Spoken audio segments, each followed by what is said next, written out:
Synder back with us this year. And Ellie is going to do a training today on fall and spring gardening. And as I told you guys last week, everybody is changing up what they did from last year. So if you know other people that want to be involved and want to learn about these different topics, please share the word so that we can just grow this experience all around our state. And Ellie, if you need me, I will have the chat on my side.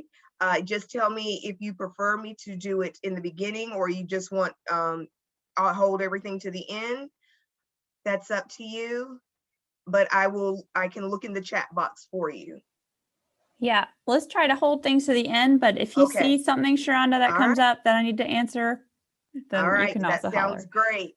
Well, without any further ado, I'm going to turn everything over to Miss Eli Synder for our Farm to ECE gardening, spring gardening, and fall gardening learning burst. Thank you, Ellie. Thank you. All right. Good afternoon, everyone. Hope everyone is adjusting well to our new time. It's harder to get out of bed in the morning, especially when we got a rainy day today, like today, but hopefully things will clear up again and we'll all get back in the garden soon.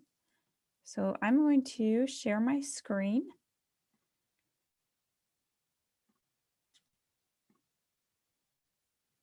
Can y'all see a PowerPoint presentation? Yes, we can see. Okay, great. Yes, there you go. Great, thank you. So good morning, everyone.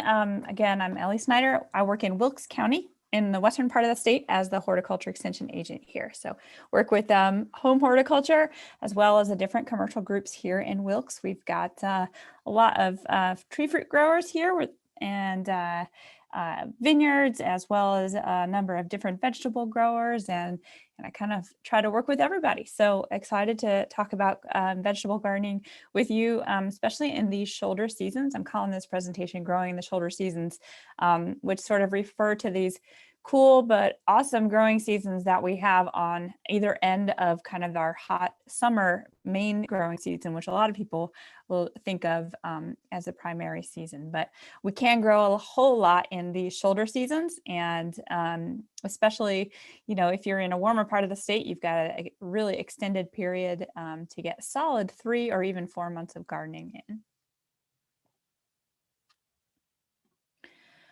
Okay, so we'll go over some timing considerations. What does this shoulder season period look like? You know, when does it occur? When can we plant? And what we can grow. Some tips for your site selection and preparation. We'll talk about a few cultural management practices that are important to keep in mind. Touch briefly on pest management, and also talk a little bit about season extension. So jumping right in, if you think about our gardening season, we have a few solid seasons to work in across the state, no matter where you are. So spring, summer, and fall. And again, today we're going to be focusing on the spring and fall season, and you know, with certain amounts of season extension or in a greenhouse space or high tunnel space, you certainly can grow through the winter in many parts of the state as well. But the windows for planting and harvesting for the spring and fall are kind of as follows. So we'll plant, depending on where you are, maybe in January to mid-March. Most of our spring crops will go in then. And then we'll start harvesting them as early as late March into mid-June, depending on where you are and exactly when you harvested. And that harvest period in the late spring can also sometimes overlap with your summer planting period, depending on where you are and what your season looks like. In the fall, we're looking at starting planting in August, going until kind of early or mid-September, again, depending on what particular part of the state you're in. In the higher elevations in the western part of the state, we want to make sure and get our fall crops in earlier. We have sort of a shorter window to plant in going into the fall. In the eastern part of the state, you may have longer period, you may be able to get things in the ground in kind of mid-September and have them safely established and grow you a crop still in the fall. And then we'll harvest really into December, even January, or the next winter or spring, depending on how hardy the particular crop is, how cold your winter is, and if you're protecting it at all. For the home garden, if you want a really small, how to produce them in a small scale. All right, so looks like so the crops that we can plant depend on the season and their hardiness. And so hardiness is the ability of a plant to tolerate frost or freezes. Some plants may be damaged by a freeze, but can tolerate a light frost. Some of them may be killed by frost and really can only be grown in our frost-free periods. So some of those kind of non-hardy things that we grow only between those frost periods are beans, cucumbers, corn. Actually, corn can tolerate light frost in the spring, but as it matures, it needs that warm temperature, and it does best when temperatures are warm. Melons, peppers, squash, tomatoes, those things are generally pretty well damaged by frost, so we keep them to that frost-free period. When we think about the shoulder seasons, we're going to be looking into these half hardy and hardy groups of plants. So things like broccoli, cabbage, a lot of our greens. So Shonda was talking about Swiss chard earlier. You may also use mustards, collards, kale, lettuces. Some of our root crops like radishes, beets, carrots, and turnips fall into this hardy or half hardy category.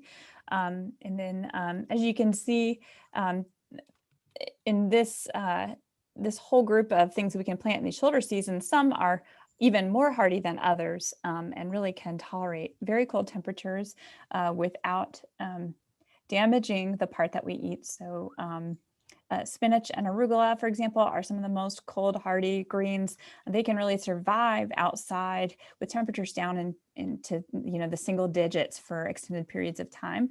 They can survive down to 26 degrees Fahrenheit, and the leaves will still be suitable for harvest.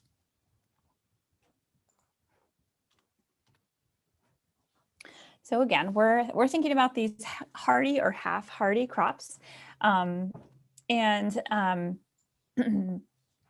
So we mentioned some of the options that you'll be thinking about: radishes, turnips, rutabaga, parsnips, beets, carrots would all fall into the roots. Then we've got many different kinds of greens, and then you'll hear me talk a lot about things like broccoli and cabbage, kale, cauliflower. Those are all actually part of the same plant family, the mustard or cole family, and the scientific name for that family is the Brassicaceae family. So sometimes people refer to them as the brassicas, but that's that mustard family. They have sort of a pungent flavor, and they're generally tend to be more hardy. Some other things we might think about: potatoes are often planted in the cool season. They prefer cooler temperatures. Garlic and onions are also suitable crops for these seasons. Talk about specifically when to plant each one as we go on. So it's important to know where you are and in the state and when your first and last kind of freeze dates will occur. And that will help you determine sort of your planting windows, because we often talk about planting some of these or these planting periods being in relation to when our last frost or freeze event is going to be. So for example, I live at 3,100 feet in Boone, North Carolina, and I know that Mother's Day is usually a good estimate for the last frost date for me. However, we had a lot of frost Memorial Day last year, and so did a lot of places even here in Wilkes County. So it can vary quite a bit. And this NC State, North Carolina State Climate Office that has information available through NC State's website, publishes data from across the state from the last 20 to 30 years. And these are the average last spring freeze dates for different locations across the state. So if you check out on the eastern part of the state, it looks like we've got Manio and maybe Hatteras are those yellow dots out there. Their last freeze date occurs before March 11th.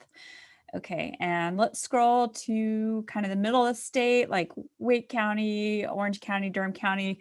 We're looking more April 2nd to April 8th could be your average last spring freeze date. You move over to where I am in Wilkes County, our average last date is April 16th to April 22nd. And they give you a range. It's always hard to predict a particular date. And what I suggest to gardeners is as you're deciding when to plant out your frost sensitive crops, you always want to watch the weather about 2 weeks around these average dates before planting anything outside. You may see a cold weather event predicted in the forecast and wait until after that until you plant those. But for purposes of planting your hardy crops, your spring crops that you plant before this, these are excellent dates to use as kind of a guideline for when to plant. Similarly, you've got a map of first fall freeze dates in North Carolina, the same website. So, so for example, we've got one highlighted here, and on these maps from the Climate Office, you can actually go pull up a map and hover over a particular dot on the map, and it'll pull up a little box for you. So for example, we're hovering over Waterville here. It's in Haywood County. The average first fall freeze date is October 27th, and the last spring freeze date, April 10th. And that's actually based on over 50 years of data. So pretty good information there, and there's a link to that website too, and I think it's shared at the end of the talk as well.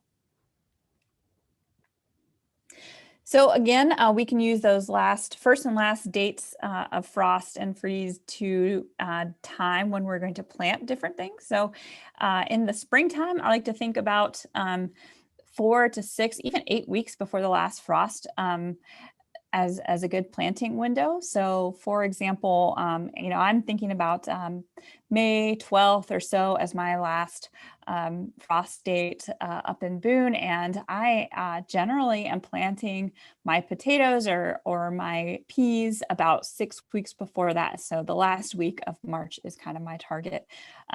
And I could also start transplanting lettuces or greens or direct seeding some of the cold hardy plants around that time, or even a week or two before then. So the same thing goes in the fall. In the fall, it's really important to make sure you get those in plenty early, err on the side of early rather than late. And for every place where you're planting out in these spring and fall windows, you may have several plantings that you can do. So in especially in the colder areas of the state, we may be able to do several successions of plantings, especially in the spring, because our summers are pretty mild, and so we have a longer period of cool temperatures that are suitable for these hardier crops.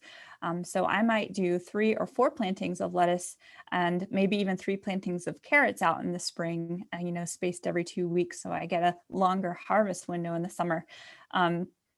If you're in a warmer part of the state, you may not have such a luxury, or you'd start earlier in order to get several plantings in. You can direct seed plants. That means putting the seeds directly into the soil that's prepared, or you can also use transplants. These are plants that are already started. They're started inside a greenhouse, or you may start them in your own home in a seed starting setup with grow lights and heat mats or something like that. You're generally going to want to start those transplants several weeks ahead of when you plant them out. And again, the length of time that it takes to grow each type of transplants varies. So I've got a chart for that coming up here. But just some quick tips for successful seed starting. A lot of you may be starting some of your own seeds now. And I'm going to run through these pretty quickly because I could give a whole hour talk on proper seed starting. But you want to make sure you have high quality seeds. You want to make sure if you're starting them in your trays, you have the proper seed placement and depth. So if, for example, this is a little 6-pack of tomatoes here in the photograph. And this is actually not a good example. These germinated well. All the seeds were placed not too deep in the soil. So just I usually try to place seeds about twice as deep as the diameter of the seed. So, a lot of our seeds are very small. They only need to be covered with a light layer of soil on top. But you'll see there's one empty cell in this 6-pack, and there's one that has 3 tomatoes coming up in it. So that was kind of a mistake on my part. Those 3 tomatoes are growing in one cell together, and they're going to compete with each other. And not get as big as the other ones that are alone in their own cells. So, as you start seeds and correct your own technique about seed placement, you may go through and thin out some of these cells using scissors to cut each cell back to where it only has 1 plant per cell, and that'll help them develop size before they go out into the field. You want to select appropriate potting media and containers. So fine propagation mix is appropriate for starting most seeds. Containers, you want them to be able to drain water, and you want them to be sterile. So sanitation is really important for seed starting. You want your media to be a sterile source if possible. And also you want to sterilize or use new containers or trays when you're starting seeds.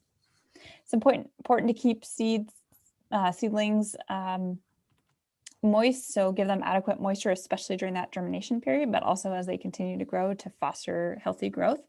Make sure they have the right temperature. Seeds will germinate much more uniformly if they are at the correct temperature, and they will grow more quickly too if they are warm enough in the seed starting environment. It's usually appropriate for anyone starting seeds in a home to use grow lights to supplement LEDs, or are widely available and use very little energy and very effective in growing transplants. There's also other types of grow lights out there. You want to, I tend to use fertilizer only after my seedlings get true leaves. Some people will incorporate fertilizer into their media, and both ways are appropriate. If you're using fertilizers on new seedlings, the important thing is to only apply the appropriate amount as recommended on the label of the particular fertilizer that you're using. Especially when plants are young, it is easy to burn them with amounts of fertilizer, even small amounts. So it's really important to read what the recommended rate is for whatever fertilizer you're using before applying it. Timing is another thing to think about. It's a lot of people get excited about gardening early in the season, and sometimes can start seedlings too early, and that's probably the biggest issue that I see people having. So it's important to know about how long it's really going to take your seedlings to develop into appropriate size, and start them then, not too early. I haven't started any of my peppers yet, but I'm hoping to this week. Some of you may already have peppers that are got 3 or 4 sets of true leaves on them. So you're in a different part of the state than I am, but just be aware of when your actual frost dates are, and watch the forecast around that period before you plant them out. Something else to consider is hardening. So this is a process by which cell walls kind of adjust from this relatively protected indoor environment to an outdoor environment with wind and stronger sunlight. And it's important to adjust plants gradually to being outside if you do start them inside. So usually you'll take them outside in partial sun for an hour or 2 on one day, and then for a period of about 10 to 14 days, you'll extend the period that they spend outside each day, and also increase the amount of sunlight they're exposed to over that period. So 1 to 2 hours the first day, 2 to 3 the second, 3 to 4 the third day, and so on until they they are outside. I like to also use a fan in my seed starting setup, and I'll show you a picture of that. That helps them with the process. So this is a cool DIY seed starting house you can make out of PVC frame, and it's got reflective insulation around it that adds to the light that the seedlings are exposed to. The seedlings sit down on some racks that were from another seed starting shelf on the ground. There's some insulation under it to keep in some of the heat that's generated. I do put in a heat mat that goes underneath the seedling trays, and it's got an LED light in it. And so it's a pretty simple, very effective seed starting setup for a home. It does take up some space. You can maybe put it in a shed in the period of time that you're not using it, but in case anyone is looking for a new way to start seeds, here's one thing that has worked well for gardeners in this area. So again, and I can share the publication that this is in, but different plants prefer different temperatures for germination. They also take different lengths of time to germinate, and they also take a different amount of time from germination to transplant size. And this chart comes from a publication on seed starting that has really excellent tips on how long those different processes take, and especially the temperature that different plants require. So let's look at some of our early season crops here. Broccoli and cabbage are on this. They may take up to 10 days to germinate. Or as few as 4 for the case of cabbage. And then you can grow healthy transplants in 5 to 7 weeks. And I would say that this varies, the temperature from seeding to germination is going to vary a little bit based on the temperature you're providing. So in a colder soil temperature, generally you're going to be a little bit slower. And same thing goes in that time that it takes to get from germination to transplant. So if you're not using heat mats or any kind of heating element, and you have sort of a cool room where you're germinating things, it's probably going to take a little bit longer, or on the longer side, to get your plants ready to go outside. So some issues or features of growing in the spring, I'll say. Sometimes you can have wet or cold soil outside. You can be delayed in preparing your garden for planting because we may get rain. And if you do plant outside and it stays cool, you may have slow germination outside just because it can be cooler in the spring. That varies entirely year to year, so it may not be. The last 3 weeks have been kind of glorious, warm and sunny.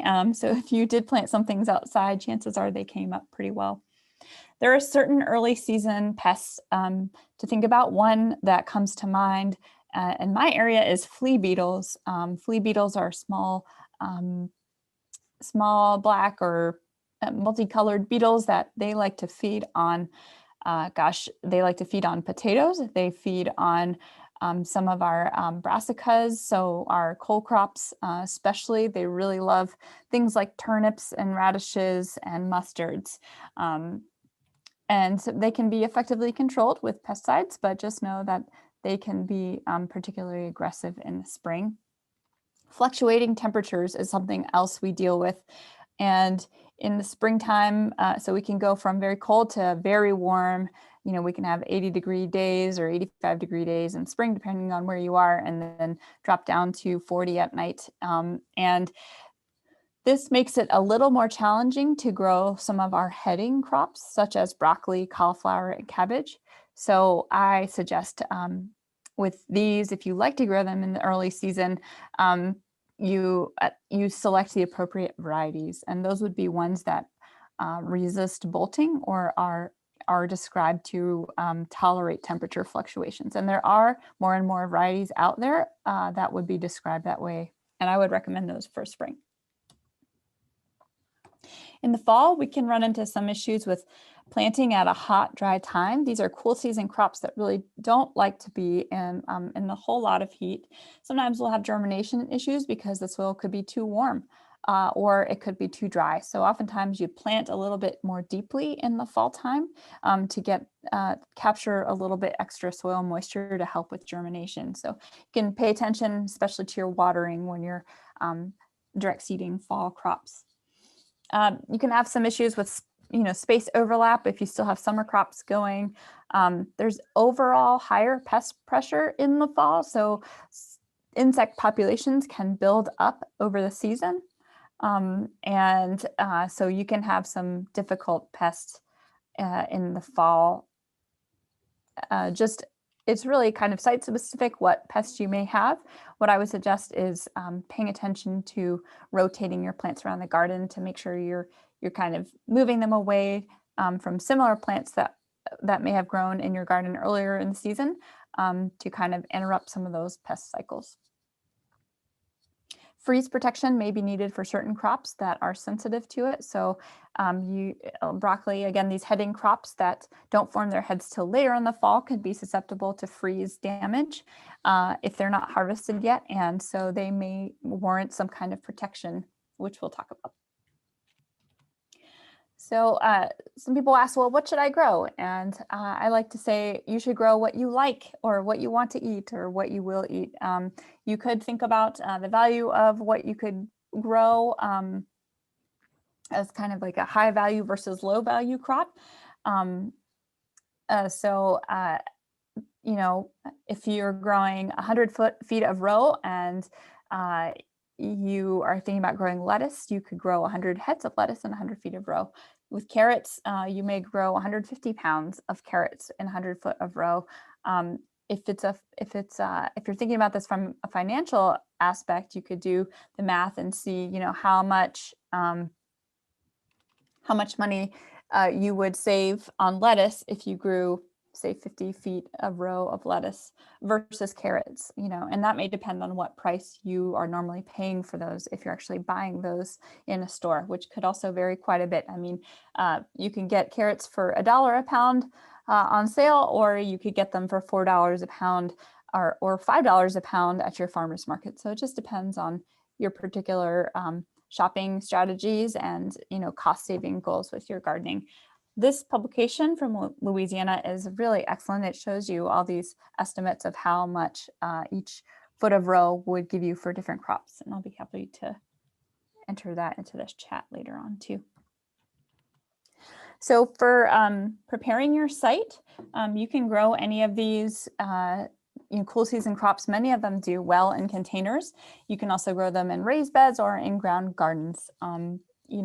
If you don't have a garden at home and just have a small space to work with or just a patio space, containers are certainly appropriate. Perhaps you have a community garden close by. Many of them are filling their slots for the season and may have space for you if you don't have your own space to garden. So I always encourage people to consider that. A good garden spot would have a minimum of 6 and ideally 8 or more hours of sunlight. Access to water is critical. We mentioned, it's important for seedling germination. Of course, it's also important for your crops to grow. Generally speaking, most vegetables are going to need about an inch of water per week. And a lot of times we get that in rainfall, but there are times where it could be dry and you will need to water. So it's important to place that garden with water in mind. Well-drained soil is particularly important for our cool season crops. Soil that is waterlogged can stay very cold and limit plant growth, can make plants more susceptible to disease. And again, that's a little bit more of an issue in these cooler seasons. So it's important to pick well-drained soil. If you have kind of a garden site that struggles with drainage, I would suggest either constructing raised beds, by adding soil on top, or creating them with a kind of a tillage and then soil movement technique. As you can see in this picture, it's sort of hard to see, but these are raised beds. It's sort of in a floodplain area. And the way the farmers handle that is they make these mounded raised beds and they plant into those to allow sort of drainage in between the rows. You want to avoid frost pockets. So you may notice that there are low-lying areas where frost will settle. this is more of an issue in these shoulder season garden situations. So especially if you're going very sensitive things, those deep frost pockets can affect how the plants grow and whether or not you need to protect them. You also may, if you are planting in a frost pocket, because that's the place you have to grow, you may consider that your frost date could be a little bit later in the spring or a little bit earlier in the fall, just because of that frost pocket topography. Recommend everyone taking a soil test the season prior to planting in an area, or at least 6 weeks ahead of time, and incorporating any kind of recommended lime or fertilizer from your soil test before that. Certainly preparing your site with tillage or digging, seedbed preparation as needed. And let me ask a question here. Have y'all had a class on soils or soil testing? Sharonda or Mia? We have not. No. Okay. Well, I have a little section on soil testing and how to interpret your results. Is that appropriate here? Sure. Okay. Brief going through. So the soil testing program is through the North Carolina Department of Agriculture. And test kits are available at your extension center. They do cost $4 per sample. Thanksgiving to April, they're free April to November. Usually take several weeks to process depending on the time of year. Then your test reports, once they're analyzed, are available online. You can search for them by last name, and they're usually available for a few years. So when you send in your soil test kit, the Department of Agriculture will email you a copy of your report, and this is what the report looks like. So it gives you, kind of your information, and then some recommendations based on what you plan to grow. So that box is made larger here on this slide, so you can see when you fill out the report, you would put something like vegetable garden because you're growing a mixed vegetable garden. On the top left, there's a place to put something called sample ID, and you put that on the boxes when you send it in too. You just call that kind of whatever you want to call it to remember, veg garden or something like that, or front yard or backyard, just depending on what you want to call your sample. And one of the most important things it'll tell you is the soil pH. So a soil pH of 5.5 to 6.5 is ideal for most plants and beneficial microbes. So the soil test will tell you where your pH is and compare to that optimum range. pH is important just briefly because it affects nutrient availability. And so this is a kind of complicated chart here, but it shows you that the soil pH range 5.5 to 6.5, a lot of our important plant nutrients are available. And so that's why we're aiming to get the soil pH in that range. So all these different nutrients are essential for plant growth, and we want to maximize their availability for plants. In many of our native soils in North Carolina, our pH is going to be 5.0 or lower, and it is a logarithmic scale, so it's not just a 0.1 difference each time you go 5 to 5.1. So it's important to really aim for the proper pH and add the lime as recommended in the soil test report. So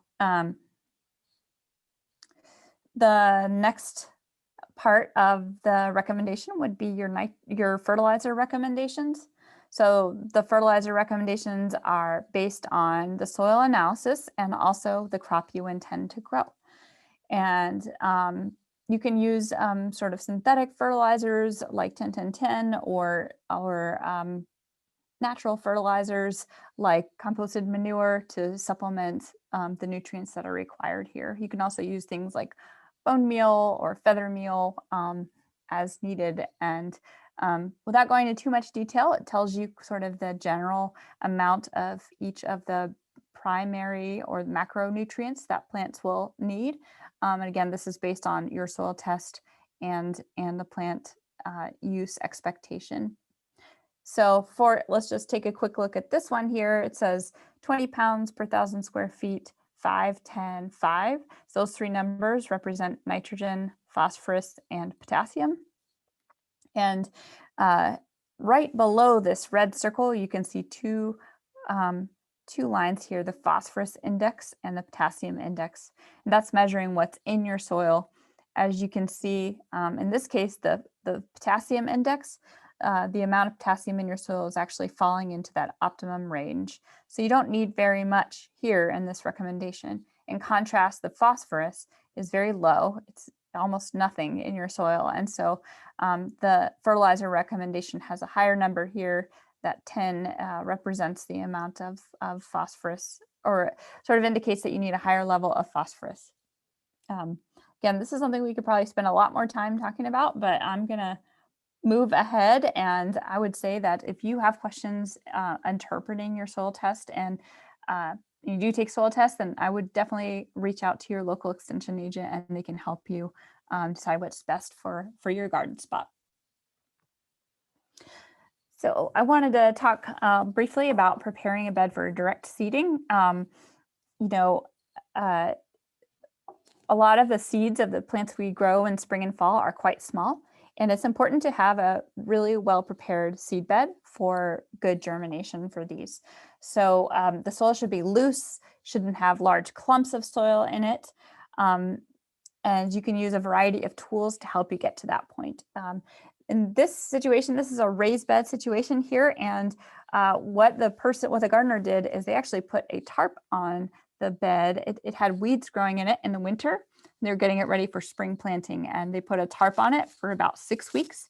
And what that did is it kind of smothered the vegetation that was there and killed it. And so the result is it's a lot easier to deal with. It was pretty easy to kind of rake off this debris and then just use a rake or a spading fork to break up the soil and then smooth it out afterwards. That's just one tip, especially if you don't have a tiller to work with. That can be a really excellent tool to use. Tarping or soil rising, or some terms used to describe that process. Tillers certainly work well, and I would recommend doing that several weeks ahead of planting to also allow the plants to that you've kind of disturbed to break down before you actually go and do your final seedbed preparation and planting. You do want to mix in any recommended lime and fertilizer ahead of planting. So be sure to mix that in well with your soil, again, before you plant and make your final smoothing out process of the seedbed. Containers on raised beds can be excellent places for growing cool season crops. What's neat about them, many of them grow on containers, so containers can be small or large, but many of our cool season crops will grow well in them. They provide a unique environment where you can, a unique opportunity to control the environment. So you can move containers inside if it's going to get very cold. You can kind of make a frame like is shown in the picture here, where you can put a row cover or some kind of frost protection on top, and that frame supports it and keeps it off of the plants. And so again, raised beds provide a really nice opportunity to do that. One unique thing is oftentimes we're putting in a pre-made raised bed mix into these, and the soil is often very dark. And that dark soil promotes warmer temperatures because they absorb light from the heat of the soil. And so that also helps with plant growth in these cooler seasons. All right, we'll get into some of the specific crops. So again, we talked about the roots. Many of these can be grown in the fall or spring. Carrots and beets, there's several planting windows. Again, you can often do kind of 2 plantings of these or more, depending on where you are in the fall and spring. Parsnips are a kind of unique but growing in popularity vegetable. They take a lot longer to mature, and so they're really only appropriate for fall planting here. Radishes and turnips tend to be quicker, and there are kind of a couple groups of these that I would recommend for the different seasons. So in springtime, I really only recommend the fast maturing types of radishes and turnips. Examples of those would be the French breakfast radish. You can get a crop sometimes in 28 days from that particular variety. Hikori turnips, sometimes called salad turnips, they also will grow to harvest size within 50 days. And so again, appropriate for spring production. Also can be grown in the fall, but there are some other longer day varieties that I really would only recommend for fall. So gold ball turnip, purple top turnip, white egg turnip. These are excellent turnip varieties, and they're very cold hardy. They're really great for planting in the fall season and just kind of allowing them to sit in the ground until you're ready to harvest. They're pretty hardy, so they can tolerate cold temperatures in the fall and winter, and will oftentimes even overwinter unprotected. There's some neat longer day radish varieties. So daikon radish gets long and slender and is often white, or there are some watermelon radishes like the picture shown here. They take a little bit longer to mature. They can get very large, and again, more appropriate for the fall planting. The issue comes in spring when we get those warm temperatures. Some of these will bolt or start to go to seed, and the result will be that the roots will not get as big, and they also can become bitter when we have hot temperatures. So the longer day varieties, again, reserved for fall planting. Greens are one of the gems that we can grow in these shoulder seasons. Of course, we've got a whole slew of cooking greens you might grow. And with most of these, you can direct seed or transplant. I prefer to plant mustard greens personally in the fall because they are very susceptible to flea beetles, that insect pest that I mentioned, and they do tend to bolt quickly when we have warm temperatures in the summer. And so I prefer them in the fall because we get a longer harvest window with them. And they also can be very spicy when it gets hot outside. Again, collards, you can get a quick crop in the spring, especially with transplants, and especially if you're in a cooler part of the state, you can often extend a collard harvest well into early July. Eastern part of the state, you may have a little bit harder time with pests as you get into the summer months, but you'll have an excellent and very long planting window and harvest window for fall planted collards. Kale does very well spring and fall, sort of similar to collards, longer planting window and harvest window if you plant in the fall. Swiss chard is a little more heat tolerant, and so it does a little bit better as a spring planted green that you can harvest through the summer. I usually prefer to transplant this. The difference between transplanting and direct seeding a lot of these is the time to harvest. So, you put a transplant out at the same time as you direct seed it, and you can often get a harvest several weeks before that direct seeded plant. Yeah, I guess the thing to think about is fall. Sometimes it's easier to purchase transplants or start your own around July 4th. It's usually what I aim for fall transplants. And they tend to do well because these are really cool season crops. They tend to do better as transplants kind of in the fall, especially the collards, kale, and chard. They take a little while to get to a larger size, and you would plant them when it's very hot outside, and they don't really thrive in that environment. The mustard greens are a little bit quicker to mature, so they're quite easy to direct seed in the fall. Okay, talking about some of our fresh eating greens, so lettuce, spinach, arugula, and mild mustard. So lettuce, excellent windows for planting both spring and fall. If you're doing spring, that same challenge is going to be that the heat tolerance. So we're growing into that warm season, and there are varieties out there that are called slow bolting or heat tolerant, and I highly recommend those for spring planting, especially later spring planting if you're doing multiple spring plantings.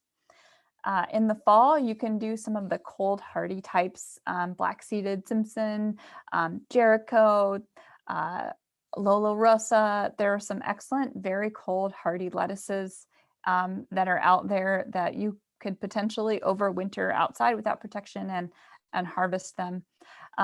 Lettuce really does not like to germinate when it's very hot outside. So for fall plantings, especially, I recommend transplanting them over direct seeding. Spinach is the same way, actually. Springtime direct seed or transplant. If you're going to direct seed it in the fall, I would wait till it gets a little bit later, so early September. It does not do very well germinating when temperatures are above 70 degrees. But it will often overwinter because it's one of the very cold hardy greens again. So long season to harvest spinach if you plant it in the fall. In the spring, you often just get one harvest off of a crop. Again, it's heat sensitive, so it will start to go to seed. Arugula and mild mustards, they are very susceptible to those flea beetles and also heat. So same thing, you get a short window really in the spring to grow these and harvest, maybe 1 or 2 harvests, and then they will start to try to go to seed. In the fall, you'll get several harvests into winter. They could be cooked, they could be eaten raw, they could be mixed with lettuces for a salad mix. There are many different types of interesting mustards, and some of them are mild. So again, they can be suitable for eating in salads and fresh as well. And I've listed some of the varieties here. Mizuna is excellent. Tatsoi, pak choi, they're very cold hardy and very sweet, especially when it gets colder outside. They do tend to develop more sweetness. For the komatsuna is very popular. It's a very mild, pleasant green that can be mixed into salads. And there are there's a whole variety of those out there now. So with harvesting these, you know, you can kind of cut all the leaves.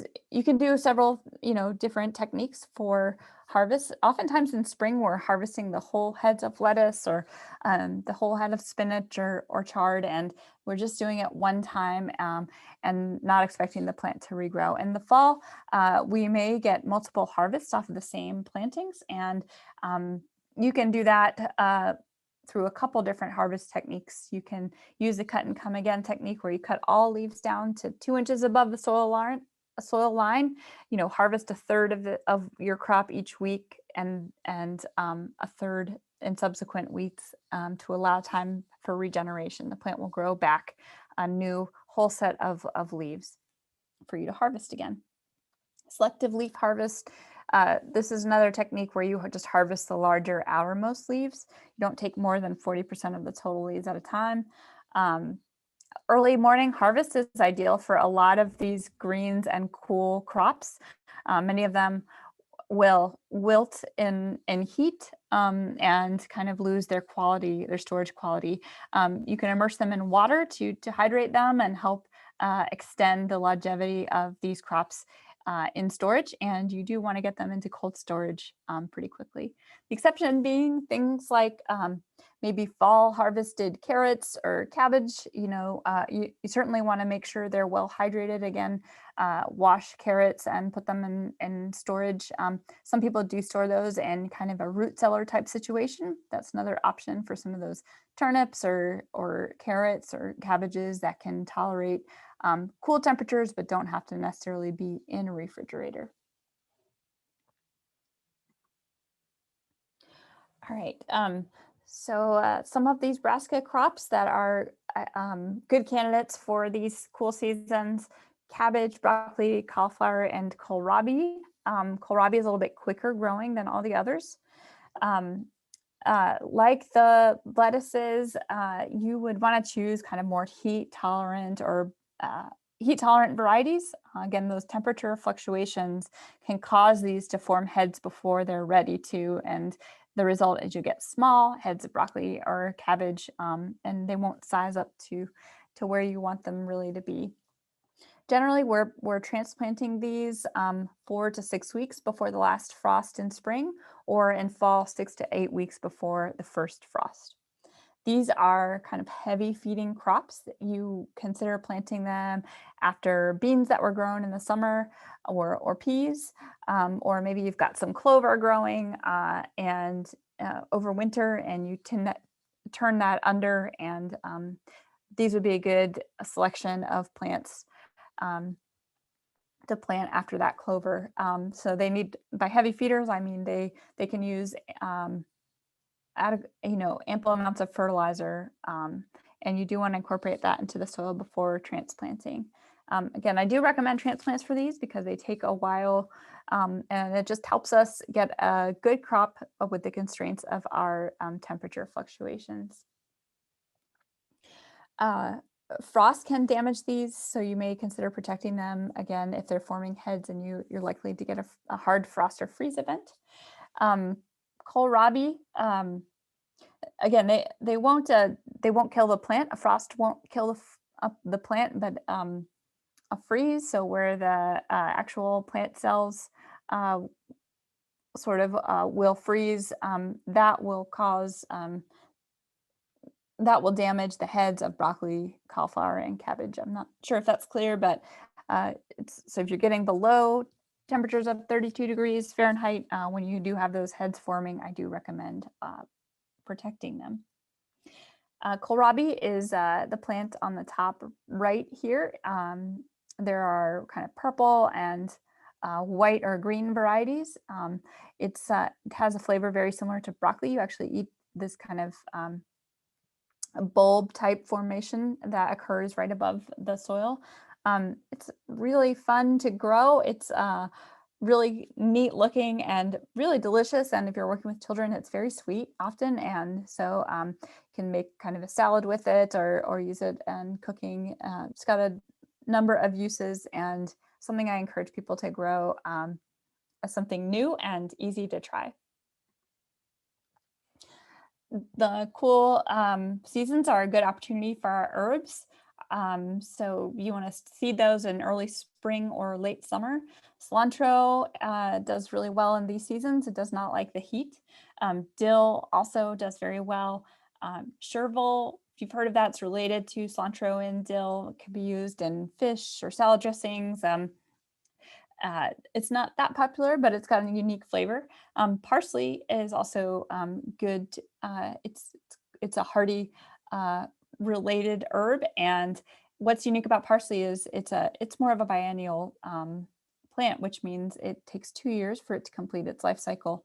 In contrast, cilantro, you plant it this year, and when it gets hot, it will start produce seed and complete its life cycle that way. Parsley will actually go through the summer into the fall and not produce seed until next year. So you can have a whole season of parsley harvest if you plant the spring. Whereas with cilantro, you probably need to do both a spring and fall planting in order to get these crops. Same thing goes with dill as cilantro. It's going to try to go to seed during the summertime, so plan to do both a spring and fall planting of it. The onion and garlic family is another big group to consider for the cool season. So leeks, onions, green onions, and garlic. Leeks are you can seed leeks inside and then transplant out, or you can purchase pre-started leeks. It takes a very long time to start both leek and onion sets or transplants, 10 weeks or more. And so if you have patience and want to try something new, that's something you can consider, or you can purchase sets as well. If you're in the Eastern Piedmont or coast, you can also sow seed directly in the fall and protect these from cold over winter with mulch or row cover and get a harvest next year. In the western part of the state, we don't generally do that. We're usually buying sets in the spring and planting those for a summer harvest. Green onions, are immature onions, and we'll often buy sets for those and then harvest them more quickly before they are mature. You can have several plantings of that in spring and fall. So that's really a way, if you love green onions, that's a great opportunity to provide yourself with an ample supply of those. Grow several successions of green onions, both spring and fall. Garlic and shallot, this is a crop that you plant in fall and then harvest the subsequent June or July. So you actually plant the individual garlic clove, and I recommend getting them from a seed supplier that's certified in garlic seed. Soft neck varieties are going to be best for the eastern part of the state and the coast. In the Piedmont, you can kind of do hard neck or soft neck. And if you're up higher elevations in the mountains, generally speaking, you're going to be growing just hard neck varieties. I know we're Hey, running Ellie. short on time. Yeah.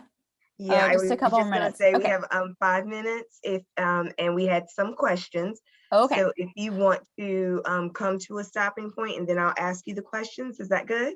Yeah. Okay. Can I go through like one or two? Yes, Okay. yes. And if I can announce, if those that need to hop off, that is perfectly okay. We will continue recording and we will send this out to you, the full version, once everything is completed with everything. So if you need to hop off, that's fine. If you can stay with us, we love it. So go ahead, Ellie. Okay, just a quick note on pest management. One of the joys of growing in these seasons is you do often experience fewer pests. As things are cooler, insects are not as active. They take, some, with a few exceptions, you're generally going to be seeing fewer pests. One of the biggest pests you will see on some of those cole crops are caterpillars, and there's several species of them that we have in this state. You will see sometimes these white butterflies are flying around. Sometimes they'll have dots on them. And again, we've got several species of caterpillars that will affect them. Bacillus thuringiensis or BT, there are many products out there that are effective to control those. You may have other beetles, and you would consider using a different broad spectrum insecticide to control those as well. We do have some other diseases you could develop, but they are not so common. The most time you'll see diseases if we get a lot of rain in late summer and fall. That's again something that you might ask your extension agent to help you identify. I've mentioned season extension a couple of times and pest management as well. These are photos of different types of season extension you might use in your gardens. So the two on the right are row covers or sometimes called rime. These are lightweight fabrics that you anchor to the ground with either weights or usually some kind of weight, or you can use pins to attach them to the ground, landscaping pins. They protect against frost. They usually offer several degrees of protection. They keep in moisture and they keep pests out. So they do a lot of different functions in these cool season gardens.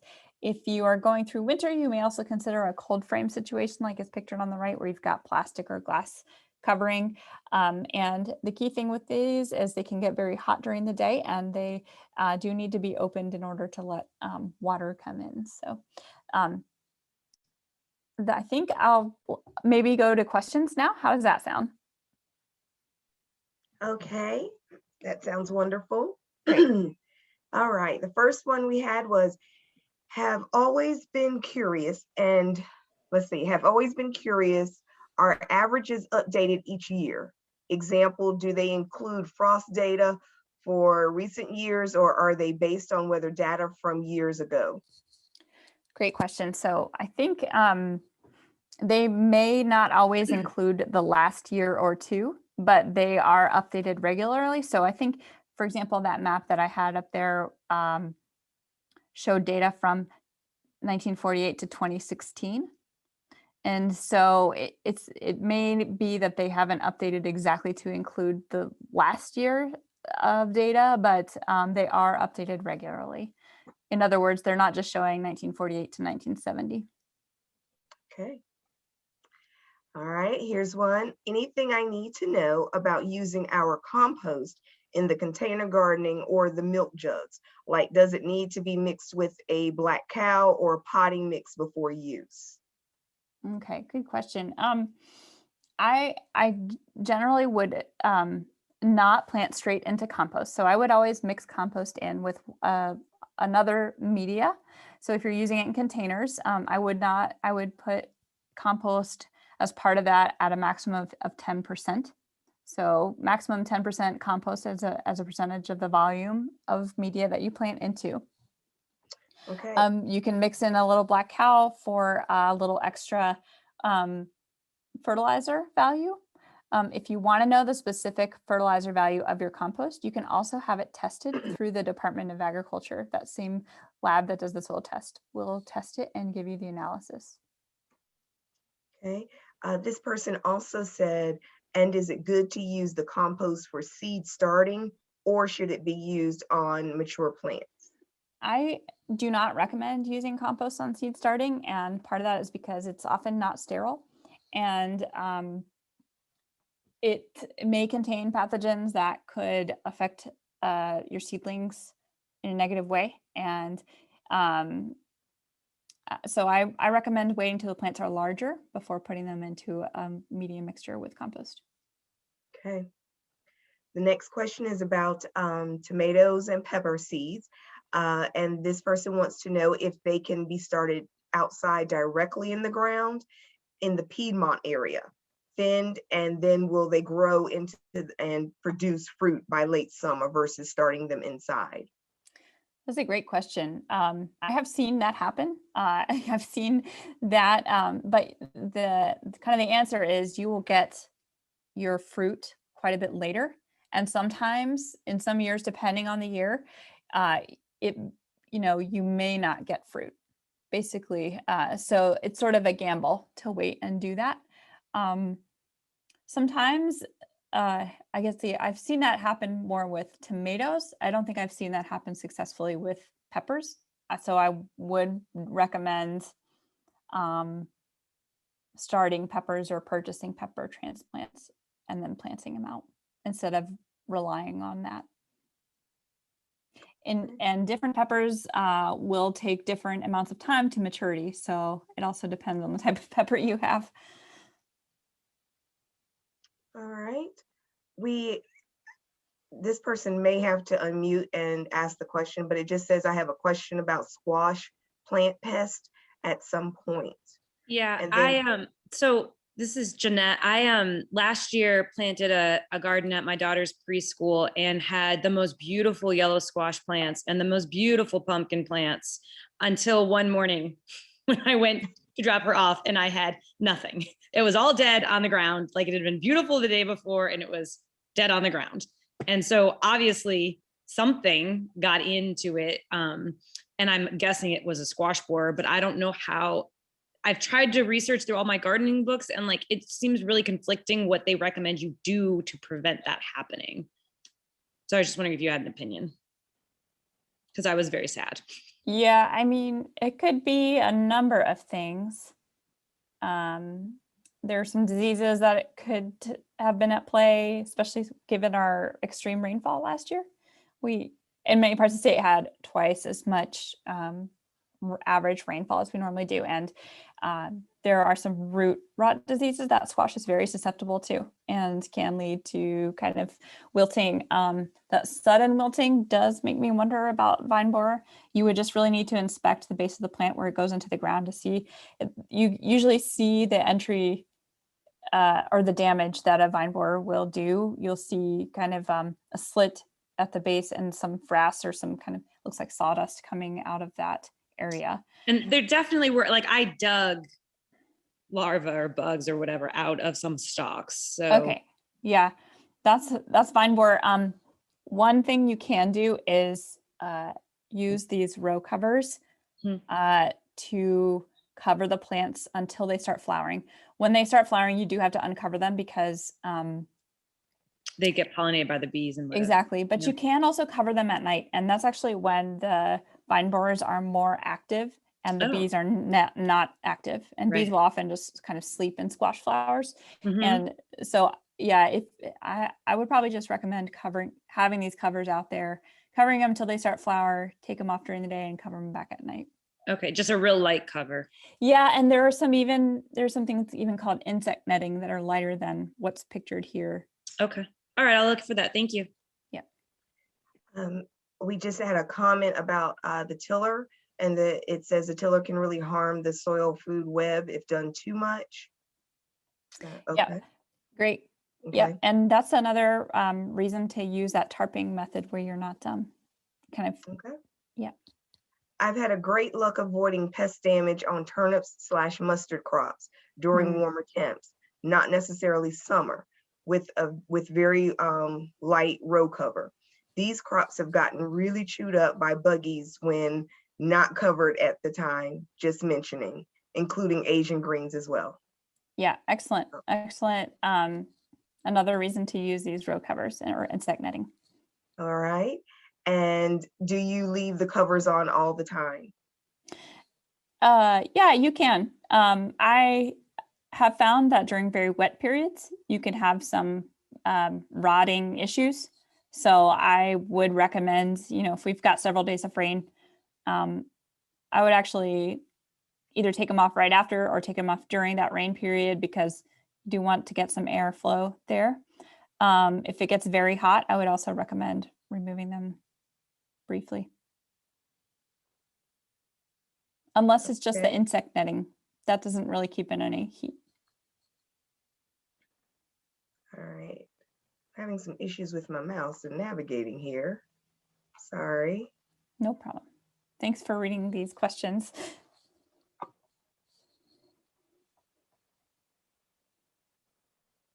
Okay.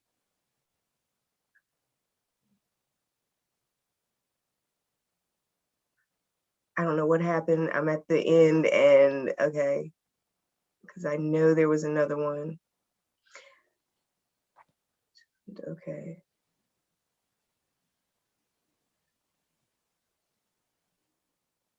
Do you have any suggestions for which companies put out a high quality seeds? I have tried several different distributors in the past, and I do my due diligence in shopping around, but what seed brands have you found to be successful when prepared and planted correctly? Good question. I generally speaking, I recommend working with seed companies that are in this area geographically. So Southeastern seed companies often have varieties that are better suited to our climate, and I find do better here. So that is one concept. There are some exceptions to that, and I'll just share sort of a list of seed companies in the Southeast, and then a couple others that I find to have high quality seed. Southern Exposure Seed Exchange in Virginia is an excellent source, especially of many of these cool season crops. So True Seed in Asheville is a good selection of these crops as well. High Mowing Organic Seeds in Vermont, even though they're in Vermont, they also have a great selection. Fedco Seeds, they're in Maine, they have a good selection. And certainly Johnny Seeds, that's a big seed company. They work a lot with commercial growers and have a wide array of great varieties. Those are some of the ones that I have worked with most, and I think you probably could find almost anything you would need at those companies. Okay, well, on my end, that is it, because there was just conversation going between some of the participants Okay, with some of the things you said. So on my end, as far as questions, we are done. great. Just wanted to flash up some of these resources here. A couple of books, Four Seeds and Harvest from Elliott Coleman, and Sustainable Market Farming from Pam Dolling. She's actually works with that Southern Exposure Seed Exchange company and has excellent timing recommendations for growing in all seasons in the Southeast. So if you want to invest in a present for yourself, I highly recommend that book. We've got some good extension resources, planting calendars planting guide, so how to produce transplants and direct sow different plants from Penn State. That's the second resource. And then that third resource from LSU on how much you can expect from your garden to yield. All right. Well, Ellie, as always, thank you. And Ellie will be back with us in 2 weeks to do container gardening. Next week, we will have Liz Driscoll back with us to do our pollinator class. And again, Ellie will follow right back up with container gardening. So we will have everything for you guys for the month of March. So you can get out there and you can start in the ground and start sowing and making some beautiful garden boxes. So if there are no other questions or concerns,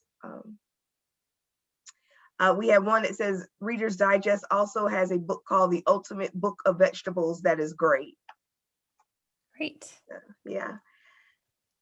But if right. nothing else, I thank all of you for attending. Thank you for staying on with us and the questions. And we will see you again. Thank you, Ellie. We will see you in 2 weeks. And as always, thank you. And if anyone has any questions, always feel free to send them to myself or anyone else on the Farm TEC project team, Mia, Caroline, or Jessica, and we will make sure that we forward those over to Ellie and get those answered for you. Thank you. Yeah. Thanks. Thanks, Rhonda, and thanks everyone for attending.